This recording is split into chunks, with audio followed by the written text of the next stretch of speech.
The Midwife's Apprentice by Karen Cushman. Chapter 1. The Dung Heap. When animal droppings and garbage and spoiled straw are piled up in a great heap, the rotting and moiling give forth heat. Usually, no one gets close enough to notice because of the stench. But the girl noticed, and on that frosty night burrowed deep into the warm, rotting muck, heedless of the smell. In any event, the dung heap probably smelled little worse than everything else in her life. The food scraps scavenged from kitchen yards, the stables and sties she slept in when she could, and her own unwashed, unnourished, unloved, and unlovely body. How old she was hard to say. She was small and pale, with the frightened air of an ill-used child, but her scrawny, underfed body did give off a hint of a woman, so perhaps she was 12 or 13. No one knew for sure, least of all the girl herself, who knew no home and no mother and no name but Brat, and never had. Someone, she assumed, must have borne her and cared for her, lest she toddle into the pond and changed her diapers when they reeked. But as long as she could remember, Brat had lived on her own by what means she could, stealing an onion here or helping with the harvest there, in exchange for a night on the stable floor. She took what she could from a village and moved on before the villagers, with their rakes and sticks, drove her away.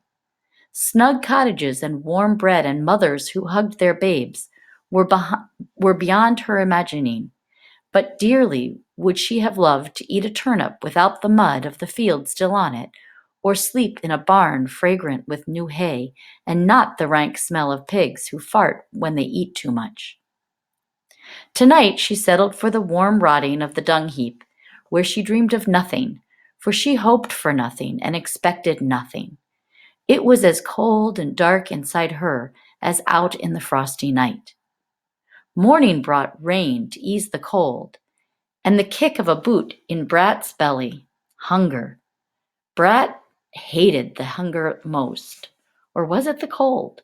She knew only that hunger and cold cursed her life and kept her waking and walking and working for no other reason than to stop the pain. Dung beetle, smelly old dung beetle sleeping in the dung. Boys. In every village there were boys, teasing, taunting, pinching, kicking.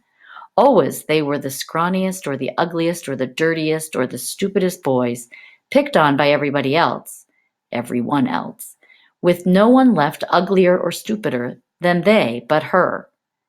And so they taunted and tormented her, in every village always. She closed her eyes. Hey, boys, have off! You're mucking up the path and my new Spanish leather shoes. Away! And you, girl, are you alive or dead?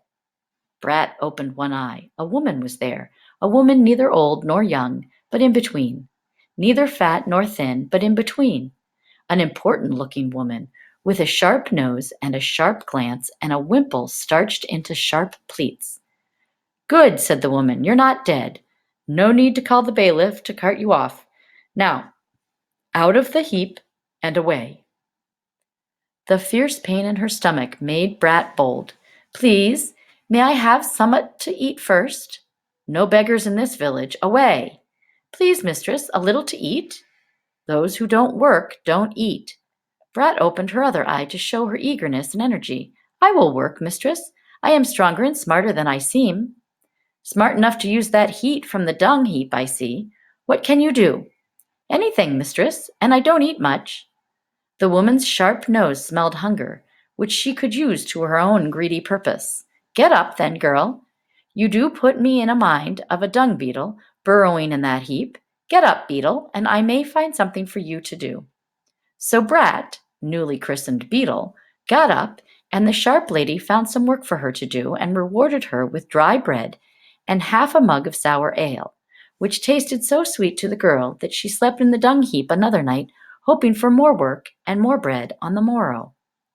And there was more work, sweeping the lady's dirt floor and washing her linen in the stream and carrying her bundles to those cottages where a new baby was expected. For the sharp lady was a midwife. Beetle soon acquired a new name, the Midwife's Apprentice, and a place to sleep that smelled much better than the dung heap, though it was much less warm. Chapter number 2. The Cat. Beetle liked to watch the cat stretching in the sunshine, combing his belly with his tongue, chewing the burrs and stubble out from between his toes. She never dared get close, for she was afraid, but even from a distance could tell that there was a gleaming patch of white in the dusty orange of his fur, right below his chin, that one ear had a great bite taken out of it, and that his whiskers were cockeyed, going up on one side and down on the other, giving him a frisky, cheerful look. Sometimes she left bits of her bread or cheese near the fence post by the river where she first saw him, but not very often, for the midwife was generous only with the work she gave Beetle, and stingy with rewards, and the girl was never overfed. Once she found a nest of baby mice who had frozen in the cold, and she left them by the fence post for the cat. But her heart ached when she thought of the tiny hairless bodies in those strong jaws, so she buried them deep in the dung heap and left the cat to do his own hunting. The taunting, pinching village boys bedeviled the cat as they did her, but he, quicker and smarter than they, always escaped.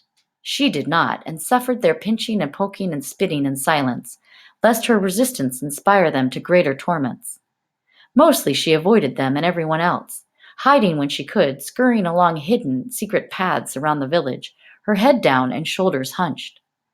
One sunny morning, with stolen bread in her pocket for dinner and a bit of old cheese to share with the cat, Beetle started for the fence post. The boys were already there, holding the cat aloft by his tail. His hissing and screeching sounded like demons to Beetle, and she covered her ears. "Into the sack with him, Jack," cried one boy. "We will see whether a cat can best an eel."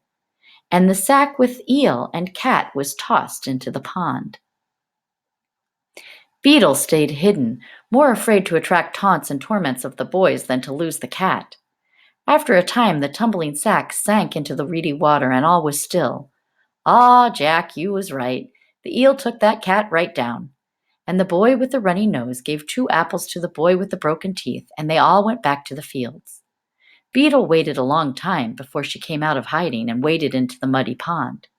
With a stick broken from a nearby willow, she searched through the reedy water, poking around and around the spot where the bag had gone down, working in bigger and bigger circles. Finally, near the edge of the pond, half out of the water, she found the bag, now soggy and still. She dragged it out of the water, sat back on her heels, and watched. No movement. She poked it with her stick. Nothing. "Cat," she asked, "are you drowned? I'd open the sack and let you out, but I be sore afraid of the eel. Cat?" She kicked the bag with her dirty bare foot. Nothing. She left the bag and started back to the village. Came back, left again, came back again. "The devil take you, cat," she cried. "I'd be sore afraid to open that sack, but I can't just let you be." Taking a sharp stone, she slit the bag and ran behind a tree. Looking like the devil himself, a shiny brown eel slithered out and made for the pond, and the bag was still again. Beetle watched it. Nothing. She crept closer. Nothing. A sudden movement sent her scurrying back to the tree, and then nothing again. She crept up to the bag and found the scrawny, scruffy orange cat tangled in the soggy sack. Carefully, she untangled his limp body and lifted him out of the bag by his front legs. "By cock and pie, cat, I would have you live." Ripping a piece from the rag she called her skirt, she wrapped him tightly and ran her secret hidden route back to the village. She scooped a hole in the dung heap and laid the cat in it. If Beetle had known any prayers, she might have prayed for the cat. If she had known about soft, sweet songs, she might have sung to him. If she had known of gentle words and cooing, she would have spoken gently to him.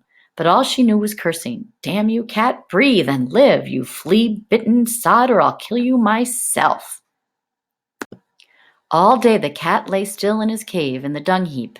Beetle stole time from her chores and came often to see him, wrap her skirt more tightly around him, and make sure he still breathed. Twice she left little bits of cheese, but they were not eaten. When she checked again after supper, as the sun was setting and the mist rising, he was gone and the cheese with him.